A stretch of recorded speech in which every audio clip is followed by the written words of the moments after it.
श्रीमद भागवत महापुराणम स्कंद 7वा अध्याय 2. हिरण्यकशाच्या वधानंतर हिरण्यकश्यपूकडून माता कुटुंबियांचे सांत्वन. नारद म्हणाले, युधिष्ठिर, जेव्हा भगवंताने वराह अवतार धारण करून स्वतःच्या भावाला मारले तेव्हा हिरण्यकश्यपूला रागाने जळफळाट झाला आणि तो शोकाने संतप्त झाला. तो क्रोधाने थरथर कापत दात ओठ चावून क्रोधाने जळजळीत झालेल्या डोळ्यांतील क्रोधाग्नीच्या धुराने धुरकट झालेला आकाशाकडे पाहून म्हणू लागला. त्याच वेळी त्याच्या विक्राळ दाढा आग ओकरणाने उग्रदृष्टी आणि विस्फुरलेल्या भुवया यामुळे त्याच्या तोंडाकडे बघवत नव्हते. भर सभेत त्रिशूळ हातात घेऊन तो दुर्युधा त्रक्ष शंभर शतबाहू हयग्रीव नमूची पाक इल्ववल विप्रचिती पुलोमा शकुन इत्यादींना संबोधित म्हणाला. हे दैत्य दानवांनो, तुम्ही सर्वजण माझे म्हणणे ऐका आणि त्यानंतर मी म्हणेन तसे तात्काळ करा. वेळ लावू नका. माझा शूद्र शत्रूंनी माझा परमप्रिय आणि हितेशी भावाला विष्णू करवी मारविले आहे. तो समदृष्टी असला तरी मनधरणी करून देवानी त्याला आपल्या बाजूला वळविले आहे. हा विष्णू मुळात शुद्ध तेजोरूप असूनही आता मायेने वराह इत्यादी रूपे धारण करू लागला आहे. त्याने आपला स्वभाव सोडला आहे. लहान मुलांप्रमाणे जो त्याची सेवा करील त्याच्या बाजूला तो झुकतो. त्याचे चित्त स्थिर नाही. आता मी माझ्या या त्रिशूळाने त्याचा गळा छाटून त्याच्या रक्ताच्या धारेने रक्तप्रिय असलेल्या माझ्या भावाचे तर्पण करीन. तेव्हाच माझ्या हृदयातील क्रोध शांत होईल. झाडाचे मूळ तोडल्यानंतर फांद्या आपोआप सुकतात तसे तो मायावी शत्रू नष्ट झाल्यानंतर सर्व देव आपोआप निष्प्रभ होतील, कारण त्यांचे जीवन विष्णू हेच आहे. म्हणून तुम्ही आता पृथ्वीवर जा. तेथे ब्राह्मण आणि क्षत्रियांचे वर्चस्व आहे. तेथे जे लोक तपश्चर्या यज्ञ स्वाध्याय व्रत आणि दानादी शुभ कर्म करीत असतील त्या सर्वांना मारून टाका.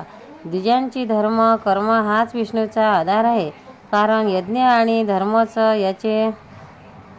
याचे स्वरूप आहे. देव ऋषी पितर सर्व प्राणी आणि धर्म यांचा तोच खरा आश्रय आहे. म्हणून जेथे जेथे ब्राह्मण गायी वेद आणि वर्णाश्रमाची धर्मकर्म असतील त्या त्या ठिकाणी तुम्ही जाऊन त्यांना जाळून टाका, उजाळ टाका. तेव्हा दैत्यराज हिरण्यकश्यपूची आज्ञा शिरसावंत मानून ते बुद्धिप्रिय दैत्य जनतेचा नाश करू लागले. त्यांनी नगरे गावे गायीचे गोठे बागबागीचे शेते विहार करण्याची ठिकाणे ऋषीचे आश्रम रत्नांच्या खाणी शेतकऱ्यांच्या वस्त्या डोंगराळ गावे गवताच्या वस्त्या आणि नगरे जाळून टाकली.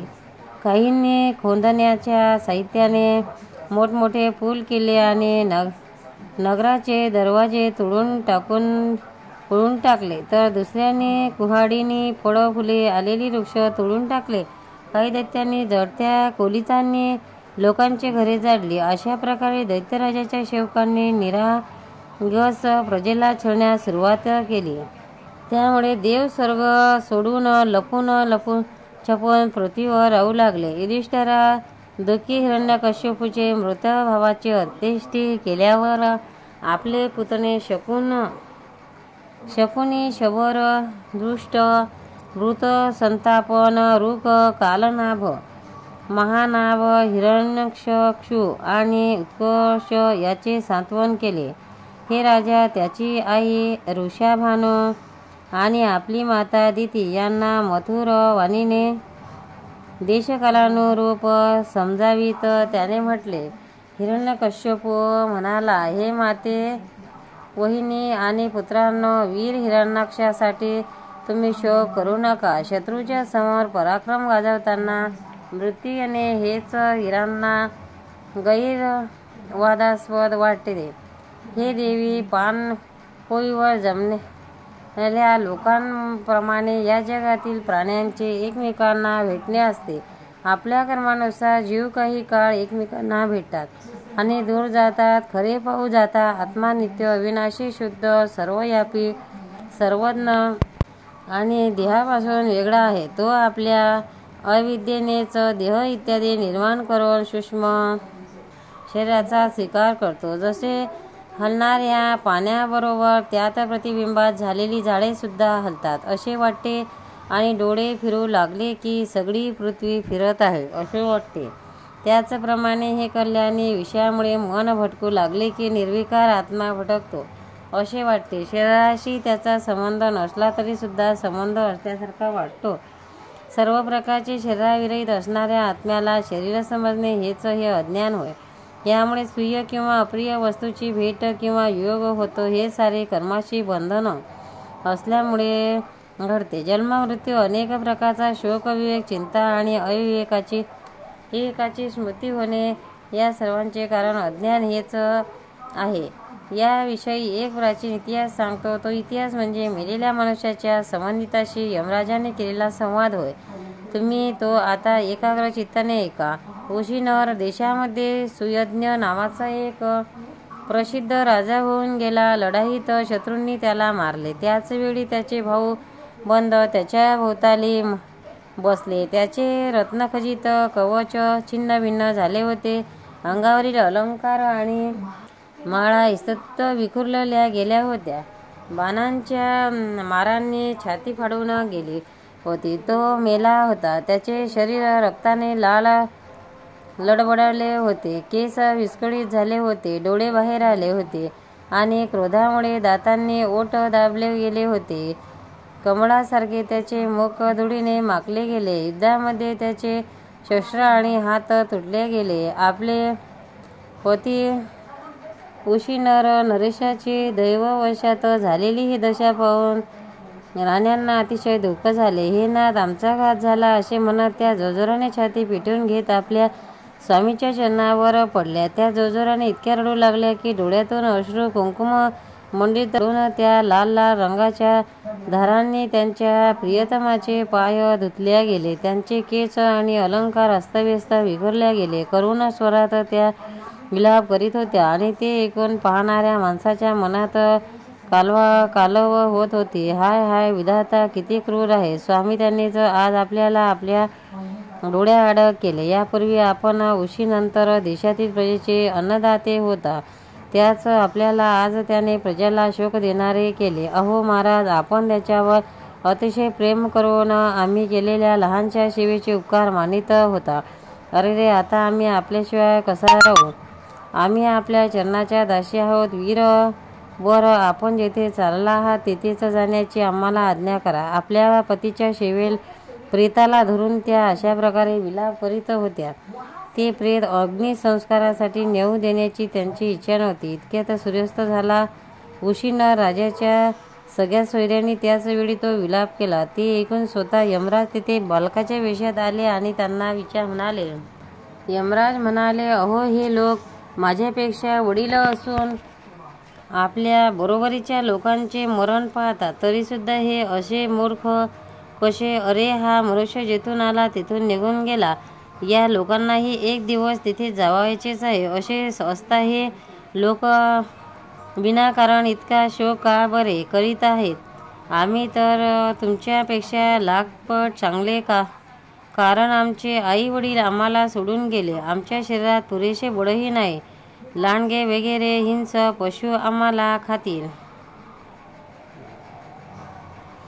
याचीही आम्हाला काळजी वाटत नाही. कारण गर्भामध्ये ज्याने आमचे रक्षण केले तोच आमचे या जीवाचं नाथसुद्धा रक्षण करीत आहे. हे राण्यांनो, जो अविनाशी ईश्वर आपल्याला लीलेने या जगाची उत्पत्ती, रक्षण आणि नाश करतो, त्या प्रभूचा हा एक केवळ खेळ आहे. या चराचर जगाला दंड आणि बक्षीस देण्यास तो समर्थ आहे. भाग्य अनुकूल असेल तर रस्त्यात पडलेली वस्तूसुद्धा जशीच्या तशीच पडून राहते, परंतु भाग्य प्रतिकूल असेल तर घरात ठेवलेली वस्तूसुद्धा हरवली. जीव कोणत्याही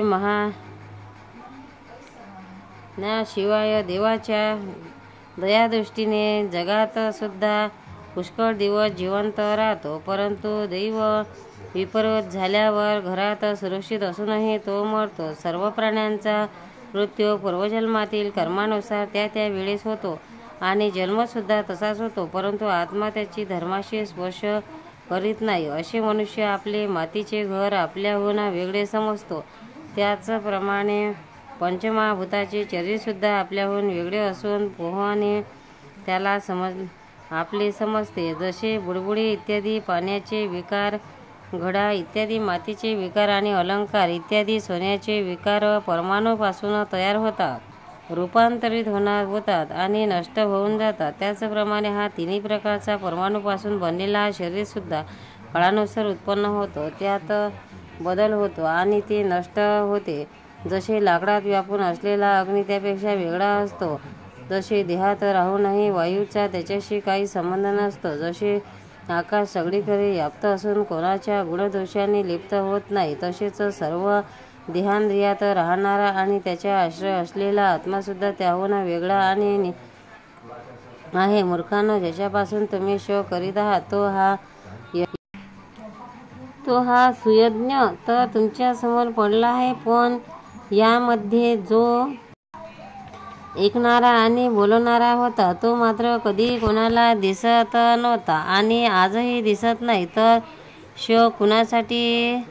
जो मुख्य महाप्राण आहे तो सुद्धा बोलणारा किंवा ऐकणारा नाही. सर्व पदार्थांना देह आणि इंद्रियाद्वारा पाहणारा जो आत्मा आहे तो शरीर आणि प्राण या दोहापासून वेगळा आहे. व्यापक असा तो आत्मा पंचमहाभूते, इंद्रिय आणि मनाने युक्त अशी श्रेष्ठ कनिष्ठ शरीरे ग्रहण करतो आणि आपल्याला विवेकाच्या सामर्थ्याने सोडून देतो. वास्तविक पाहताना तो या सर्वांपासून वेगळा आहे. जोपर्यंत तो शरीराने युक्त असतो तोपर्यंत कर्मांनी बांधलेला असतो आणि या बंधनामुळेच मायेने होणारे मोह आणि क्लेश त्याच्या पिच्छा उडीत नाही. प्रकृतीचे गुण आणि त्याच्यापासून बनलेल्या वस्तूंना खरे समजणे किंवा म्हणणे हा खोटाच दुराग्रह आहे. मनाने कल्पना केलेल्या किंवा स्वप्नात दिसणाऱ्या वस्तूप्रमाणे इंद्रियाच्या द्वारे जे काही ग्रहण केले जाते ते खरे खोटे आहे.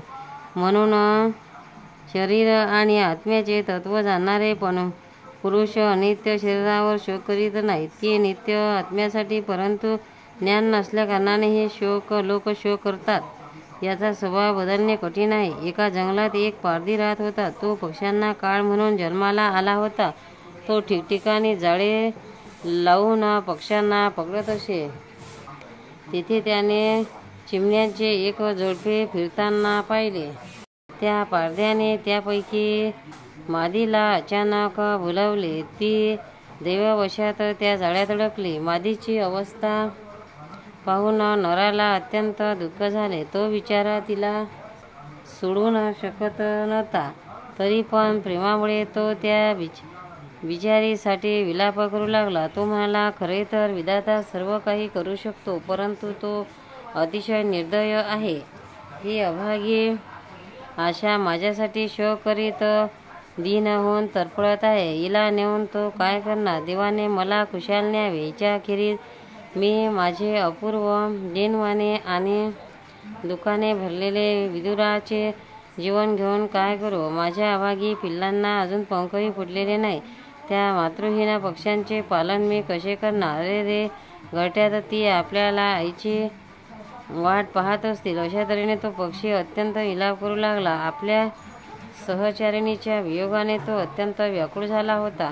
अश्रूमुळे त्याचा गळा दाटून आला. तेवढ्यात काळाच्या प्रेरणेने जवळच लपून बसलेल्या त्या पारध्याने त्या पक्ष्यांवर बाण सोडला आणि तोही मेला. मूर्ख राण्यांनो, तुम्हाला आपला मृत्यू दिसत नाही आणि यासाठी मात्र रडता. 100 वर्ष जरी तुम्ही या प्रकारे शोकाने छाती बळीत राहिलात तरी तुम्हाला तो पुन्हा मिळणार नाही. हिरण्यकश्यप म्हणाला. त्या मुलाचे हे बोलणे ऐकून सर्वच जण स्तंभित झाले. त्याचे नातलग समजून चुकले की सर्व काही अनित्य आणि खोटे आहे. हे उपाख्यान ऐकून यमराज तेथेच अंतर्धान पावले. नातलगांनी सुद्धा सुयज्ञाचे अंत्यसंस्कार केले. म्हणून तुम्ही सुद्धा स्वतःसाठी किंवा दुसऱ्यासाठी शोक करू नका. या संसारात कोण आपला आणि कोण आपल्यापासून वेगळा आहे. अज्ञानामुळेच प्राण्यांचा हा आपला परका असा दुराग्रह असतो. नारद म्हणाले, दितीने आपल्या सुनेसह हिरण्यकश्यपूचे हे म्हणणे ऐकून त्याच क्षणी पुत्रशोकाचा त्याग केला आणि परमात्म्यामध्ये आपले चित्त लावले. पंढरनाथ महाराज गोपाळ कृष्ण भगवान की जय. भक्तांनो, व्हिडिओ आवडल्यास व्हिडिओला लाईक करा, शेअर करा, सबस्क्राईब करा. तसेच बाजूला असलेल्या बेलवर क्लिक करा, म्हणजे याच्या पुढील सर्व व्हिडिओ तुम्हाला सर्वात आधी मिळत जातील. जय श्री कृष्ण.